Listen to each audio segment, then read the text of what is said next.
Office నుంచి వస్తూ ఉంటే రామకృష్ణ గారు అడిగారు, 2 నిమిషాలు మాట్లాడమంటావు అన్నారు. నాకు బుద్ధి లేక 10 నిమిషాలు అన్నాను. నన్ను నేను సవరించుకుంటున్నాను. ఆయనకి 5 నిమిషాల సూత్రం వర్తిస్తుంది. పైగా క్రమశిక్షణ గల పార్టీ నాయకుడు కాబట్టి ఆ క్రమశిక్షణ పాటిస్తారు ఆయన.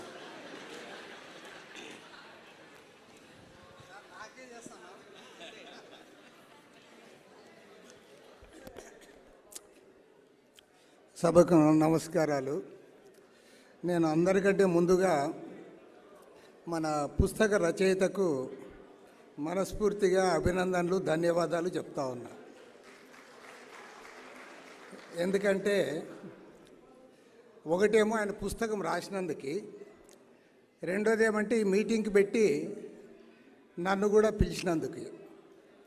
కారణం ఏమంటే ఈ అమరావతి రాజధాని సమస్య వచ్చినప్పటి నుండి ఫస్ట్ మీటింగ్ విజయవాడలో అందరికీ తెలుసు, వేదిక కళ్యాణ మంటపంలో జరిగింది. ఆ రోజు చంద్రబాబు నాయుడు గారిని, నన్ను, మమ్మల్ని అందరూ అరెస్ట్ చేశారు పోలీసులు అనవసరంగా. ఆ రోజు స్టార్ట్ అయింది. అప్పటి నుంచి కలిసి అన్ని పోరాటాల్లో కలిసి తిరుగుతూ ఉన్నాం. కానీ ఈ మధ్యలో చంద్రబాబు నాయుడు గారు అంత మాతో కలవడంలే. ఆయనకు అభిమానమే ఉంది కానీ పాపం కలవడంలే, మాతో దూరంగా ఉంటున్నారని ఇప్పుడు మళ్ళీ కలుసుకున్నాం. కాబట్టి నేను సురేష్ గారికి మనస్ఫూర్తిగా అభినందనలు, నమస్కారాలు చెప్తా ఉన్నా. తర్వాత రెండోది, ఈ పుస్తకంలో మీరు కూడా చదువుతారు, చాలామంది చదవాలేది. నేను ఇంతకుముందు చంద్రబాబు గారికి కూడా చెప్తా ఉన్నా, అసలు ఈ పాపాలు చేసిన జగన్మోహన్ రెడ్డి కూడా ఆ పాపాలు చాలా మర్చిపోయినాడు. దానికి వ్యతిరేకంగా పోరాడిన వాళ్ళు మేము కూడా చాలా మర్చిపోయినాం. కానీ ఆ పుస్తకంలో ఈ సురేష్ కుమార్ గారు ఒక గెజెట్ రాసినట్టు రాశాడు. ఏ చిన్నది కూడా వదిలిపెట్టాలి.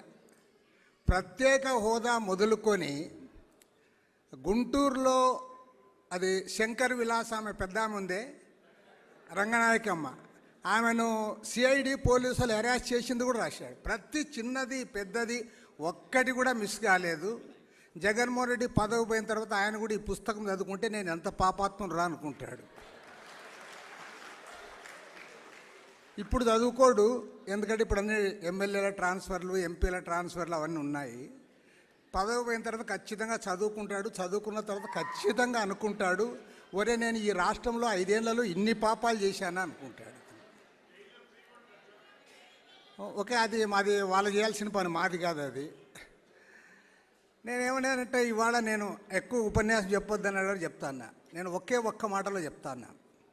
ఇవాళ రాష్ట్రంలో, దేశంలో ఎట్లా పరిస్థితి ఉంది, ఎన్ని దుర్మార్గాలు జరుగుతూ ఉన్నాయి, స్వేచ్ఛగా మాట్లాడడానికి అవకాశం ఎందుకు లేదు అనే దానిపైన ఇటీవల మన గుంటూరు ఎంపీ గల్లా జయదేవ్ గారు చెప్పారు. అమరావతి రాజధాని కోసం పోరాడినందుకు, ప్రత్యేక హోదా కోసం పార్లమెంట్లో నిలదీసినందుకు, నా వెంటబడ్డారు, నన్ను హెరాస్ చేశారు, ఆ రకంగా ఇవాళ నేను ఈ రాజకీయాలు మానుకుంటా ఉన్నాను, నేను నా వ్యాపారాలు చూసుకుంటాను. ఎవరు ఈ మాట అన్నది? ఇవాళ గల్లా జయదేవ్. చాలామందికి వాళ్ళ కుటుంబం గురించి కూడా చెప్పాలి. ఇక్కడ దాదాపు 15,000 మందికి వారు ఉద్యోగాలు ఇచ్చారు. వేల కోట్ల రూపాయల ప్రాజెక్టులు నడుపుతూ ఉన్నారు. పైగా వెల్ రెడ్ పర్సన్. వారి కుటుంబం కూడా చాలా, కుటుంబం అంటే వారి మదర్ గురించి ఎక్కువ మందికి తెలుసు. కానీ వారి మదర్ కంటే వాళ్ళ ఫాదర్ గల్లా రామచంద్ర నాయుడు నాకంటే ఎక్కువ చంద్రబాబు గారికి తెలుసు. ఆయన జెంటిల్మెన్. ఆయన ఒక రెప్యుటేషన్ ఉన్న కుటుంబం నుంచి వచ్చిన వ్యక్తి, పెద్ద చదువులు చదువుకున్న వ్యక్తి, వేల కోట్ల రూపాయల ఆస్తులు ఉన్న వ్యక్తి ఇవాళ నేను రాజకీయాలు చేయలేను అనే ఒక దుస్థితి ఈ దేశంలో, ఈ రాష్ట్రంలో ఉందంటే ఇంతకంటే ప్రజాస్వామ్యానికి సిగ్గుతో తలవించుకోవాల్సింది మరొకటి ఉందా అని నేను అడుగుతాను.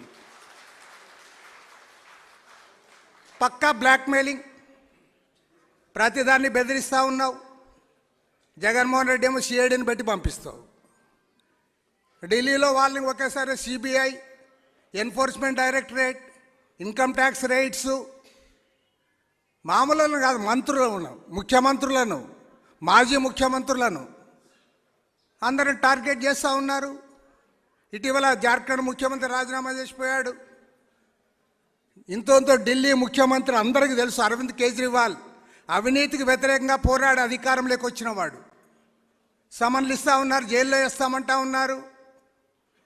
Deputy chief minister Manish Sisodia అందరూ చాలా 1 year, for the past 1 year is in jail. వాళ్ళ ఇంట్లో ఒక కార్యక్రమం జరిగితే 3 రోజులు బెయిల్ ఇచ్చారు, 3 days బెయిల్. ఏమయ్యా ఆయన పైన నేరము? 100 కోట్ల రూపాయలు లిక్కర్ స్కామ్ చేశాడు, 100 కోట్ల రూపాయలు. మరి నేను అడుగుతా ఉన్నా, ఇవాళ ఆంధ్రప్రదేశ్ రాష్ట్రంలో 1000 కోట్ల రూపాయల లిక్కర్ స్కామ్ 4 ఏళ్లుగా జరుగుతూ ఉంది. దానిపై నేను కంప్లైంట్ ఇవ్వలే, కాంగ్రెస్ వాళ్ళు ఇవ్వలే, ఈవెన్ చంద్రబాబు గారు కూడా ఇవ్వలే. సాక్షాత్ ఈ రాష్ట్ర బీజేపీ అధ్యక్షురాలు మాజీ కేంద్ర మంత్రి పురంధరేశ్వరి గారు ఇచ్చారు. మరి ఏం చేస్తూ ఉన్నారు? సాక్షాత్తు హోమ్ మినిస్టర్కి ఇచ్చింది ఆమె, వ్రాతపూర్వకంగా ఇచ్చింది. పైగా పురంధరేశ్వరి గారు అడ్డదిడ్డంగా మాట్లాడామె కాదు, ఒక పద్ధతిగా ఒక ఫైల్ తీసి టైప్ చేసి తీసుకొని పోయి ఇచ్చింది. 100 కోట్ల రూపాయల స్కామ్కేమో 1 year జైల్లో పెడతావా? అదే రకంగా జైల్లో పెడితే జగన్మోహన్ రెడ్డి 1000 ఏళ్ళు జైల్లో పెట్టాలి, ఇక్కడ 1000 years. కానీ ఆయన ఏమనవా? విచారణ కూడా చేయవా? కాబట్టి ఏమంటే వ్యవస్థలను గుప్పెట్లో పెట్టుకొని బెదిరిస్తూ ఉన్నారు, భయపెడతా ఉన్నారు. మారాలి, మారి తీరాలి. ఇలాంటి పనికి మాలిన రాజకీయం అవసరమా నేను అడుగుతా ఉన్నా. ధైర్యంగా మాట్లాడలేని రాజకీయం అవసరమా నేను అడుగుతా ఉన్నా. ప్రజల్లో మార్పు రావాలి, అందరిలో మార్పు రావాలి. నేను ఒక్క విషయం చెప్పి ముగిస్తా. మనకు ఇంతమంది పార్లమెంట్ సభ్యులు ఉన్నారు. జగన్మోహన్ 2019 ఎన్నికల్లో పదే చెప్పాడు, నాకు ఎమ్మెల్యేలే కాదు ఎంపీలు కావాలి, ప్రత్యేక హోదా సాధిస్తానన్నాం. ఇవాళ నీకు 30 మంది ఎంపీలు ఉన్నారు, అందరూ నీకే ఉన్నారు. మొన్న కూడా 3 నీకే అయినారు. రాజ్యసభలో, లోక్సభలో అందరు నీకే ఉన్నారు. పోన్లే ప్రత్యేక హోదా సాధించకపోతే మానే. విశాఖ ఉక్కు ఫ్యాక్టరీ ప్రైవేట్ పరం చేస్తూ ఉంటే కనీసం ఎంపీలు పోయి ఒక్క అర్జీ ఇచ్చారని నేను అడుగుతా ఉన్నా. అర్జీ. ఈ 30 మంది ఎంపీలు పోయి ప్రైమ్ మినిస్టర్ ఇంటి దగ్గర కానీ, రూమ్ దగ్గర కానీ, గేట్ దగ్గర నిలబడి ఒక అర్జీ ఇవ్వడానికి కూడా చేతగాని దద్దమ్మలు ఈ రాష్ట్రానికి ఎంపీలుగా అవసరమని నేను అడుగుతా ఉన్నా. ఇలాంటి వెధవల వల్ల ఈ రాష్ట్రానికి మేలు జరుగుతుంది అని అడుగుతా ఉన్నా. కాబట్టి అందరూ కూడా ఆలోచించాలి, రాజకీయాల్లో మార్పు తేవాలి, ధైర్యంగా స్వేచ్ఛగా మాట్లాడే ఒక హక్కు కలగాలి. అంబేద్కర్, మహనీయుడు డాక్టర్ బిఆర్ అంబేద్కర్ ఏ రాజ్యాంగాన్ని అయితే మనకు ప్రసాదించాడో దాన్ని వాళ్ళ తుంగలో దొక్కుతూ ఉన్నారు.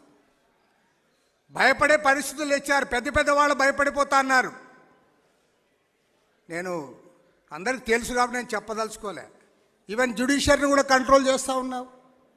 ఈవెన్ జ్యుడిషియరీని 17A కేసులో నువ్వు అన్ని రోజులు పెండింగ్ పెట్టి చివరిలో బెంగాల్ నుంచి వచ్చిన జడ్జికేమో ఒకటి కనపడుతుంది, గుజరాత్ నుంచి వచ్చిన జడ్జికి ఇంకోటి కనపడుతుంది.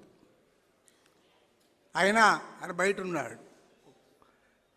ఇవాళ మన ఆంధ్రాకు సంబంధించిన ఆయన Delhi university professor GN Saibaba 8 ఏళ్లుగా నాగపూర్ జైల్లో ఉన్నాడు. అవిటివాడు ఆయన, కాళ్ళు లేవు, జైల్లో ఉన్నాడు. హైకోర్టులో ఆయన నిర్దోషాన్ని తీర్పు వస్తే ప్రభుత్వం సుప్రీంకోర్టుకు అప్పీల్ చేసింది. ఎంత దుర్మార్గం అంటే ఫర్ ద పాస్ట్ 1 year, సంవత్సర కాలంగా ఆ కేసు విచారణకు జడ్జి గారి బెంచ్ మీదకి రాదు. ఇలాంటి పరిస్థితులు మారాలి, మారి తీరాలి. ఈ రాష్ట్రాన్ని, దేశాన్ని కాపాడుకోవాలి. ఏదేమైనా సరే సురేష్ కుమార్ లాంటి జర్నలిస్టులు ఒక మంచి కార్యక్రమాన్ని చేపట్టారు. అదేవిధంగా రాజకీయ నాయకులు, మేధావులు మనం కూడా ప్రజాస్వామ్యాన్ని నిలబెట్టుకోవడానికి, జగన్మోహన్ రెడ్డి గారిని తొందరగా సాగనంపడానికి అందరూ కూడా సిద్ధం కావాలని కోరుతూ సెలవు తీసుకుంటాం. థ్యాంక్ యూ రామకృష్ణ గారు. పవన్ కళ్యాణ్ గారు చంద్రబాబు